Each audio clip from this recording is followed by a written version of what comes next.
Hello Internet, and welcome to the Netherlands! As you can see, I'm in a new bedroom, in a new house, in a new city, in a new country. We've been living here for about 2 months now, and let me tell ya, 2015 has probably been the most hectic year of my life. So this video is going to be a year in review. Let's rewind. I keep telling people that I took an unintentional gap year this year, and while they may laugh when I say that, it's true. I finished my second year of university last December, tried transferring to a school, things fell through, and then before I knew it, I had an empty semester ahead of me. I didn't realize that it would turn into a whole year of not studying. The amount of travel I did this year is immense. I apologize ahead of time for any outside noise, but I'm filming facing the street because there's really good light right here, but there's also cars going by, so I hope you can hear me anyway. While I was working this summer, somebody asked me where I had been traveling over the past year, and then about 10 minutes into the conversation, I realized that they didn't really care past, "Oh, I did a lot of trips." And then I stopped. I kicked off the new year in Italy with my family. 3 weeks later, my sister and I were on a whirlwind tour of Amsterdam, The Hague, and Brussels, constantly saying, "Quick, let's do everything because we're never coming back here again, and also I don't like Amsterdam that much."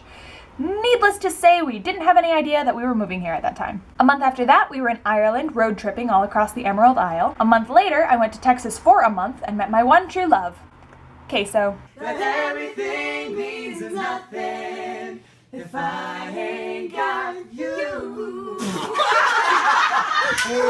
2 weeks after that, we vacationed on the Croatian island of Korčula for 2 weeks, which was less than relaxing. 3 weeks more of saying goodbye to our friends and our home, and then we moved to upstate New York for 2 months where we would relax, be among family, and marry off my brother. But apparently, this was too slow for the Gilbert family, who then decided it would be a fantastic idea to take 3.5 weeks and drive cross country. And it was a great idea. 3.5 weeks of about 12-hour days in a car, late nights driving through the deserted land of Wyoming with hundreds of miles in between gas stations. We made it to California in 6 days to see my brother. 6 days!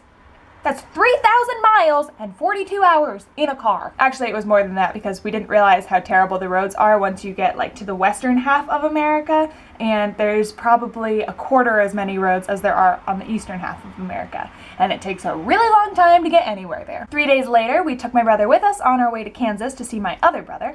After a few days there, we went down to Texas to see some friends. Brother 1 flew back to California, and we drove off to Virginia and then back to New York. That road trip was definitely one of the best experiences I've had, and it was absolutely the most beautiful. You can't even do any of the national parks in America justice unless you're standing right in the middle of them, looking up at the most magnificent rock formations you've ever seen. Back in New York, we had less than a month to go before the wedding, and then 5 days after the wedding, we would be moving here to the Netherlands. So combine wedding preparations with moving preparations, and we were exhausted, sleep deprived, and busy all the time. 5 days after the wedding, we were off to our new home in The Hague. But that's not all, folks, because moving across the world isn't enough for my family, and 2 weeks later, we went to Portugal for a weekend to visit some friends. Then we got back, had a bunch of wonderful guests, took a lot of day trips, did a lot of sightseeing, did an overnight to Brussels, which was interesting, and now we're preparing for my brothers and my sister-in-law to come for Christmas in less than 2 weeks. Welcome to my dull life.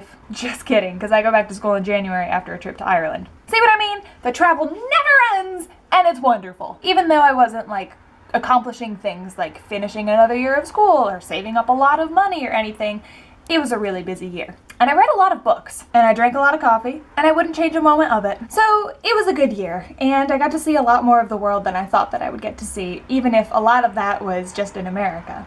America's really large, by the way. I got reacquainted with things like the bacon cheeseburger and a multitude of used English bookstores, which was really nice. And I got to be around family that I hadn't been around in a long time, and it was a good year. So that's 2015 in review. I can't wait to see what awesome things are ahead of me in the next year. I think it's gonna be a good one. See you later.